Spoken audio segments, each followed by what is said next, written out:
Hello and welcome, dear students. We are dealing with section 4. Section 4, as you know, is the novel section. And we are doing 4.3 around the world in 80 days.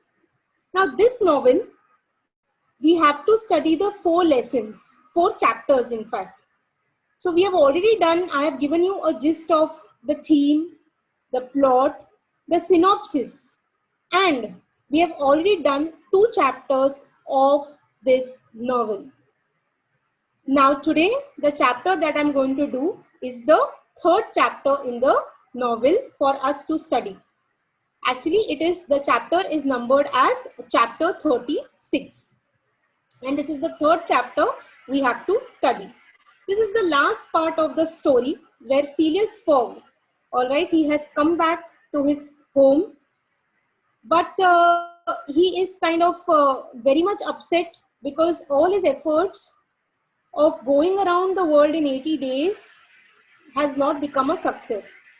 Even though he has learned many things, he's become a better human being maybe, but then he has lost the vigor, that is the bet.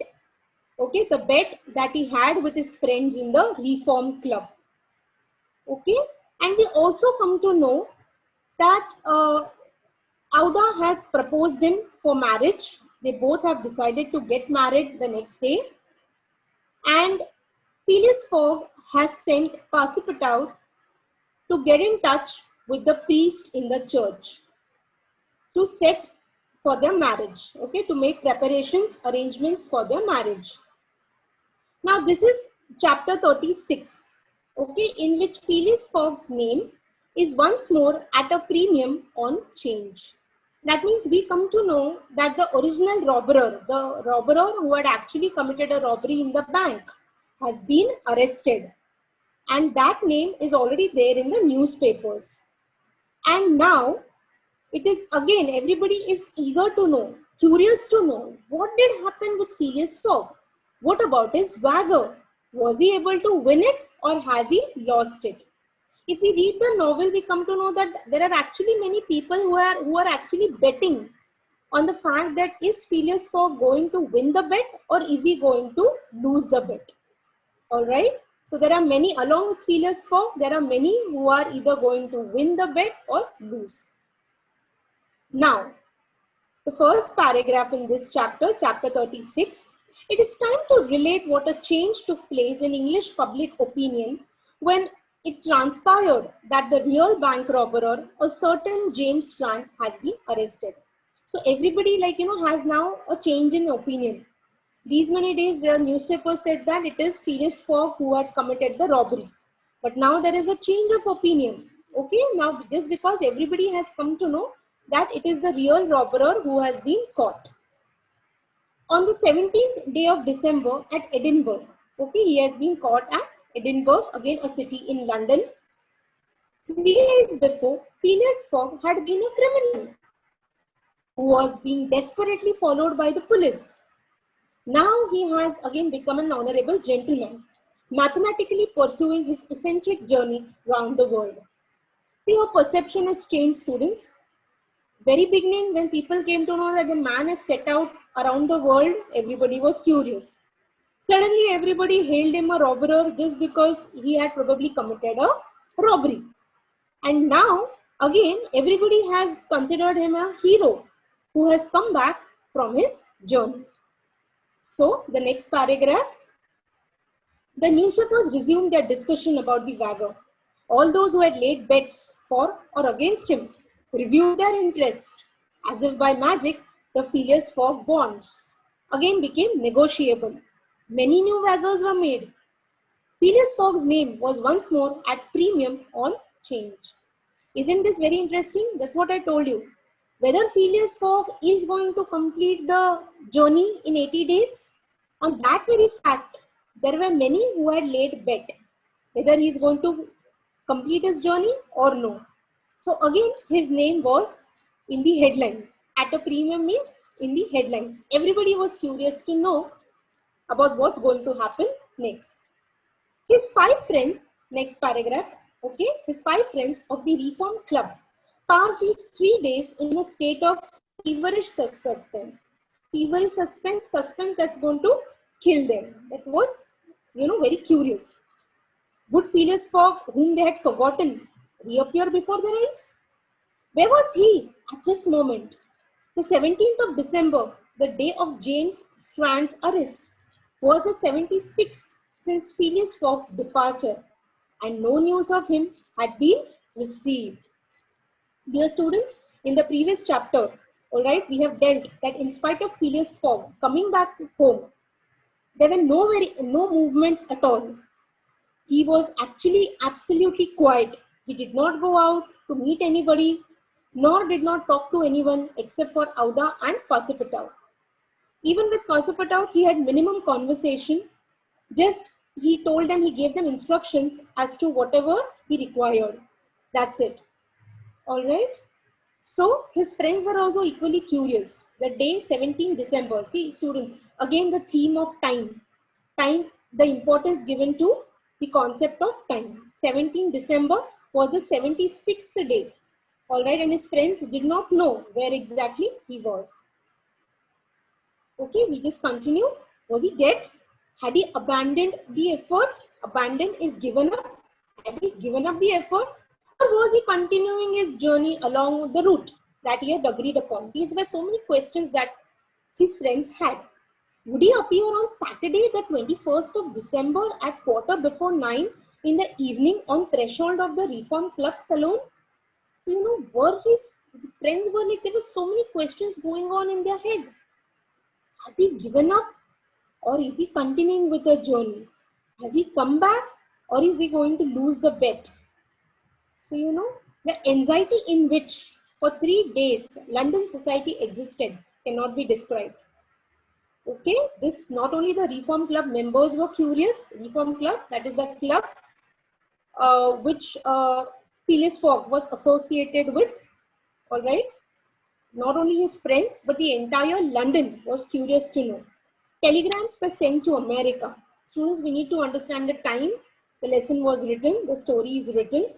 Okay, so in those days, telegrams were a source of communication. So telegrams were sent to America, next page, page 197, and Asia for news of Phileas Fogg. Messengers dispatched to house in Savile Row, morning and evening. No news. So, you can imagine the curiosity that had raised in the minds of people, in the minds of friends. Okay, telegrams were dispatched, were sent everywhere to America, to India, all over Asia to find out where exactly was Phileas Fogg, what had happened to him. The police were ignorant what had become of the detective. Okay, Fix, he had unfortunately caught up a wrong man. All right, so he was probably absolutely embarrassed. Probably he had got firing from people, shouting from people. And so he was nowhere to be seen. All right, so Phileas Fogg, like a racehorse, was drawing near his last turning point. See, look at the simile that is used. Phileas Fogg has been compared to a racehorse. Horns were quoted no longer at 100 below par, but at 20, at 10, and at 5. Paralytic old Lord Albemarle bet even in his favor. So, people were betting. Whoever had money, they were betting according to their convenience.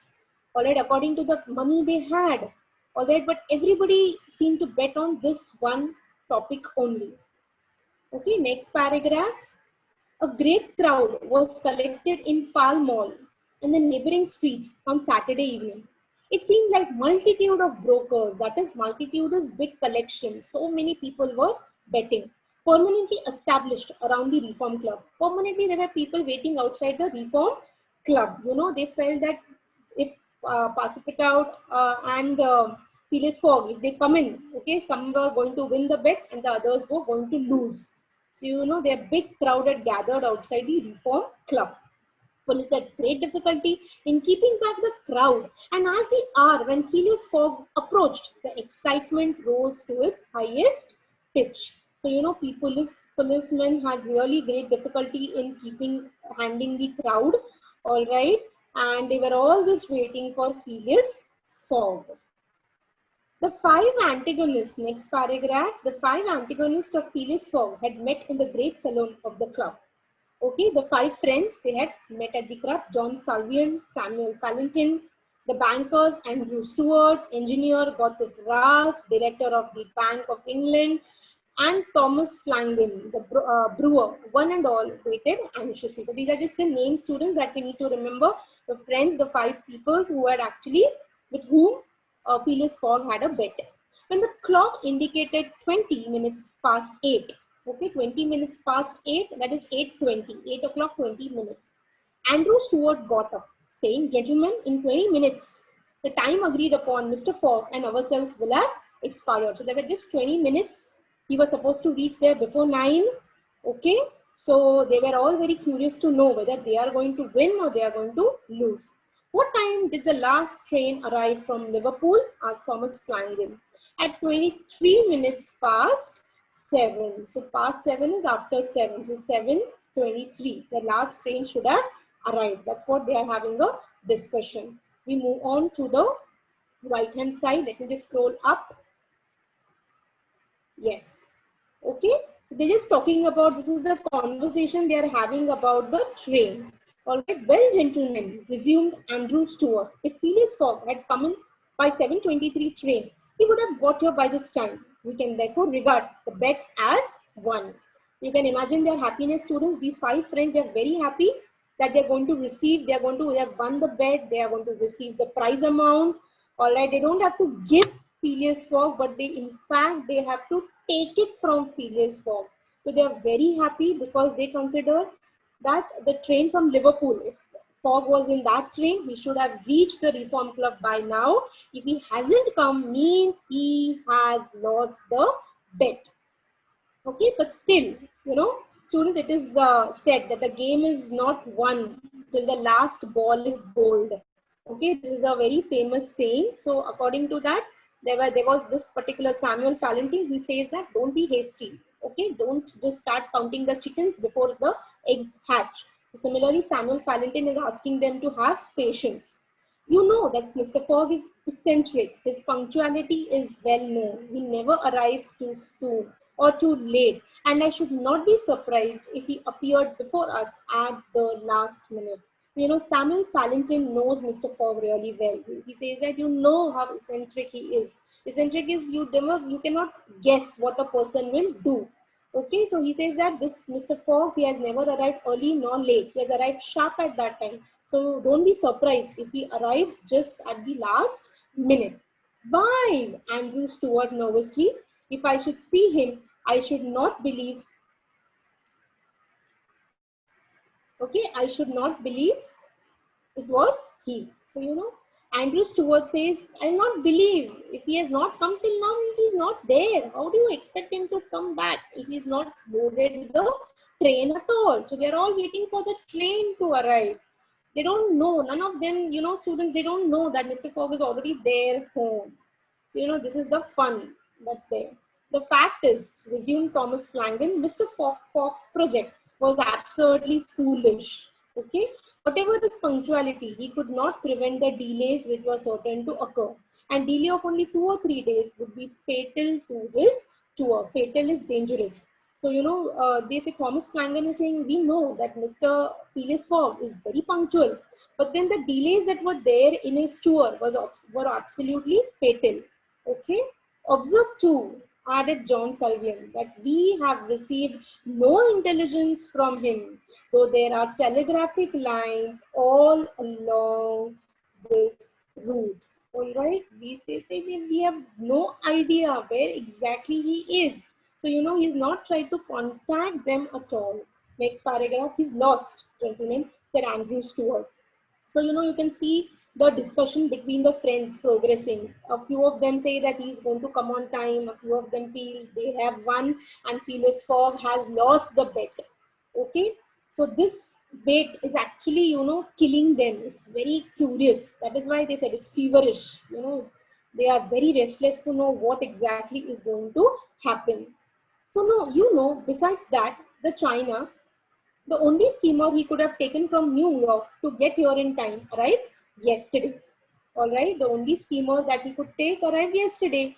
I have seen a list of passengers, and the name of Phileas Fogg is not among them. One of them has has actually gone around to check whether Phileas Fogg is among the passengers in the ship. But then, no. Even if we admit Even if we admit that the fortune has favored him, he can scarcely have reached America. I think he will be at least 20 days behindhand, and that Lord Albemarle will lose a cool 5,000.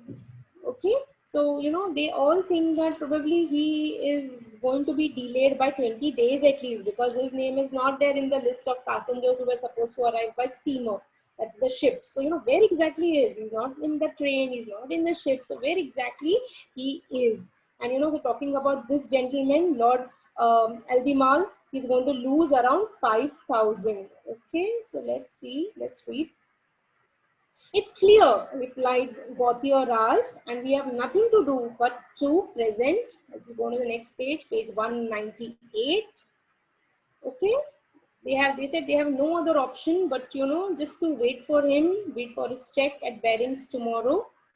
At this moment, the hands of the club clock pointed to 20 minutes to 9. So it was around 8:40. 20 minutes to 9 is 8:40. 5 minutes more, said Andrew Stuart. The five gentlemen looked at each other. Their anxiety was intense. Not wishing to betray it, they readily assented to Mr. Fallentin's proposal. Were absolutely curious. It was just 5 minutes for their bet to get over. So they were absolutely sure that they have won. But then there was this some percent some percent of people felt that maybe Mr. Fogg might just arrive. I wouldn't give up my 4,000 off the bet, said Andrew Stuart as he took his seat for 3,999. So they're all talking about money. That is the only thing that's going on in their head. Whether they're going to win or lose the bet, and if they win, how much are they going to win? If they lose, how much are they going to lose? The clock indicated 18 minutes to 9. The players took up their cards but could not keep their eyes off the clock. So, they just tried to pass their time by playing cards, but then that wait was just impossible to kill. Okay, 17 minutes to 9. They are counting every minute also.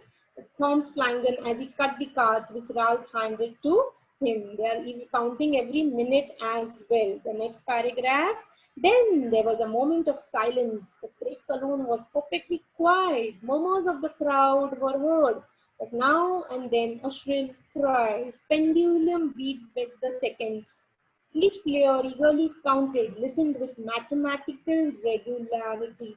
Every second, every minute was important for them. All right. Doesn't it happen with you during the exams? All right. When you are counting on that every minute to complete your answers. So that's what the same thing is. You try to count. If I'm going to finish this question by 10 minutes, I'm going to finish the paper. So here also these friends, they were just trying to count with mathematical regularity. 16 minutes to 9. So the countdown has started, said John Sullivan. 1 minute more and the Wagger would be won. Andrew Stuart and his partners suspended their game because they just couldn't focus on the game for 16 minutes. They left their cards, counted the seconds, and the 40th second, nothing. At 50th, still nothing. Okay, let me scroll up for the right hand side. And yes, here at the 55th, a loud cry was heard in the street, followed by applause, hurrahs, and some fierce growls. Players rose from their seats. Here I am, gentlemen. At the 57th second, the door of the saloon opened. Pendulum had not bet the 60th second when Phileas Fogg appeared, followed by an excited crowd who had forced their way through the club doors. And in his calm voice, he said, "Here I am, gentlemen." So, this is how he has reached the Reform Club. He has won the bet.